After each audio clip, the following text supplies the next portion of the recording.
Assalamualaikum warahmatullahi wabarakatuh. Perkenalkan, nama saya Rohani dengan NIM E1C019174 kelas 6E.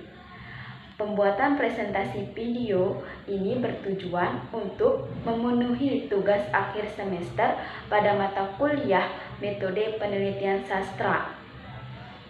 Pada video kali ini, saya akan menjelaskan atau menguraikan keterkaitan antara judul, teori yang digunakan, metode analisis data, serta cara penyajian data hasil penelitian dalam sebuah artikel.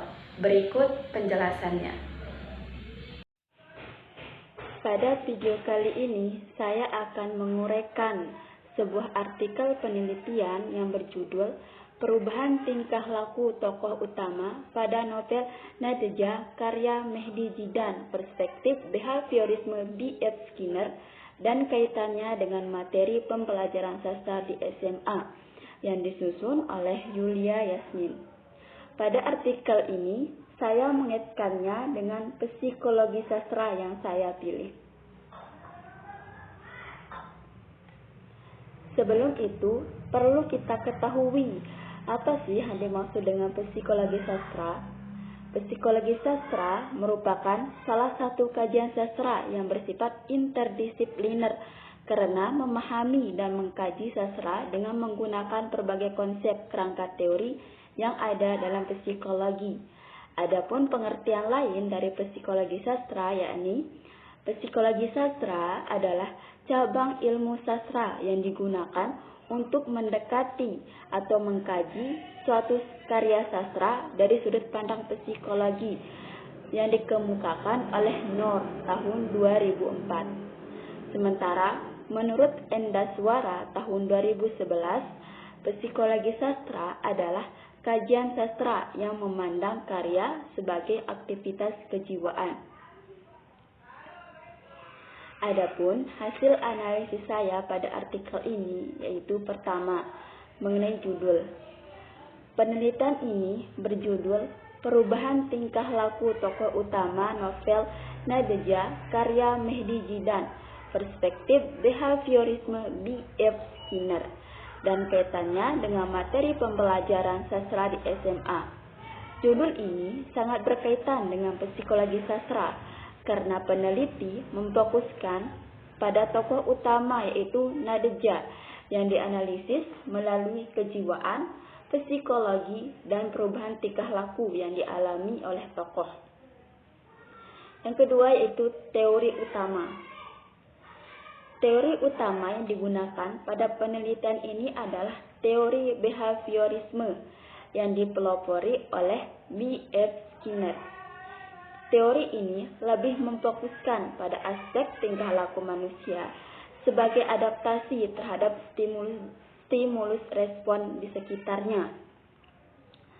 Adapun beberapa pendekatan yang diterapkan oleh B.F. Skinner, yaitu ada asumsi dasar Skinner yang memiliki 3 asumsi dasar, yaitu ada A. Behavior is lawful, yaitu perilaku memiliki hukum tertentu.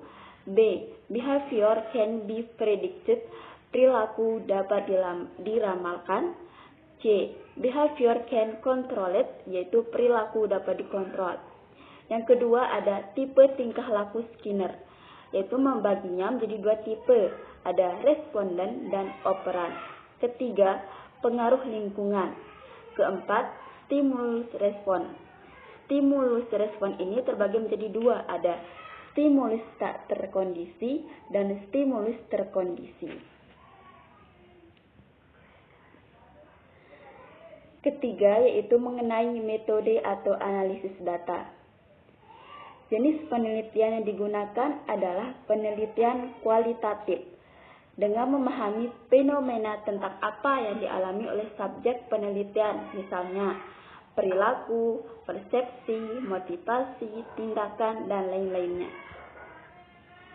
Penelitian kualitatif selalu bersifat deskriptif. Kenapa dibilang bersikap deskriptif? karena data-data yang dianalisis dan hasil analisisnya berbentuk deskripsi fenomena dan tidak berupa angka-angka. Data yang melengkapi penelitian ini seperti materi pembelajaran sastra di SMA dan berupa RPP. Sumber data yang digunakan dalam penelitian ini adalah novel Nadja karya Mehdi Jidan, dianalisis dengan menggunakan teori behaviorisme B.F. Skinner. Dalam penelitian ini, metode yang digunakan adalah studi kepustakaan dan teknik catat.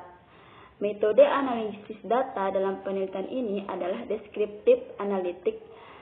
Metode deskriptif analitik yaitu metode yang mendeskripsikan fakta-fakta yang kemudian disusul dengan analisis yang dikemukakan oleh Ratna. Terakhir yaitu ada cara penyajian hasil data. Data dalam penelitian ini adalah uraian cerita berupa kutipan kata-kata, kalimat, paragraf yang terdapat dalam cerita, dialog, dan tingkah laku. Cara penyajian hasil datanya pada penelitian ini adalah dengan melalui teknik baca dan catat pada novel yang dibaca, sehingga didapatkan hasil penelitian ini adalah yaitu berupa tingkah laku tokoh utama Nadja yang dianalisis oleh peneliti, yang berawal dari pengalaman banyak orang yang ada di sekitarnya, membuat Nadja menempuh hidup tanpa bergantung dan menjalani hidupnya sendiri tanpa kehadiran kekasih, padahal di usia Nadja yang sudah menginjak dewasa ini seharusnya sudah bersama dan memilih kekasih yang akan menemani hari-harinya. Tingkah laku ini menghukum dirinya untuk tidak memiliki kekasih yang biasanya dimiliki oleh orang sebayanya, memiliki dan menikmati kebersamaan dengan orang yang dicintai dan disukai.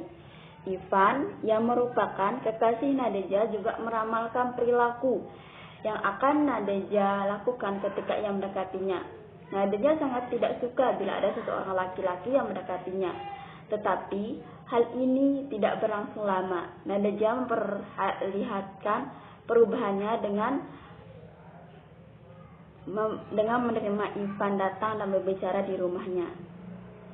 Nadja yang awalnya begitu sensitif terhadap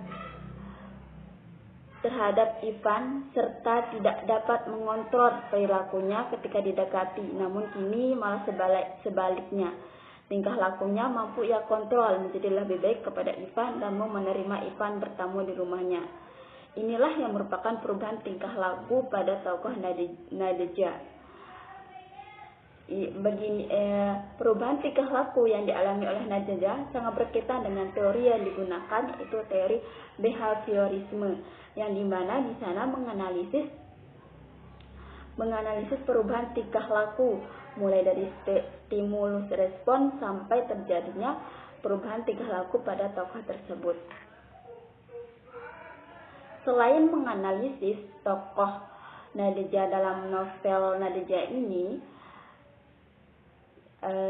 dalam novel Nadja karya Mehdi Jidan juga mengaitkannya sebagai materi pembelajaran sastra di SMA, yaitu analisis tingkah laku tokoh utama telah sesuai dengan materi pembelajaran sastra di SMA dengan standar kompetensi kelas 11 semester 1. Kompetensi dasar menganalisis unsur-unsur intrinsik yang berkaitan dengan tema, alur, penokohan, sudut pandang, latar, dan gaya bahasa.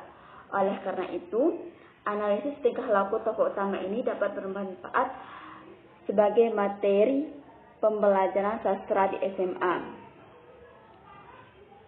Sebagai kesimpulan, antara keterkaitan dengan teori utama yang digunakan, metode analisis data, serta cara penyajian data hasil penelitian pada penelitian ini sangat berkaitan satu sama lain, dan penggunaan materi yang digunakan berkaitan dengan psikologi seseorang yang terdapat dalam novel Nadja, serta sesuai dengan jenis penelitian yang saya pilih, yakni mengenai psikologi sastra, yang dimana membahas psikologis tokoh utama Nadja pada karya sastra yang dibaca.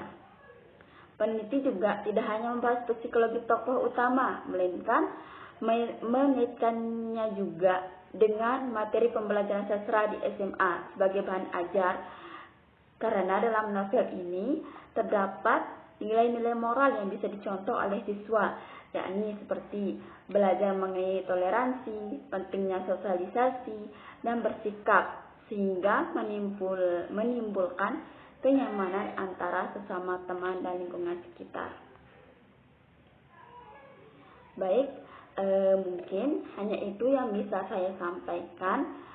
Kurang lebihnya saya mohon maaf. Wassalamualaikum warahmatullahi wabarakatuh.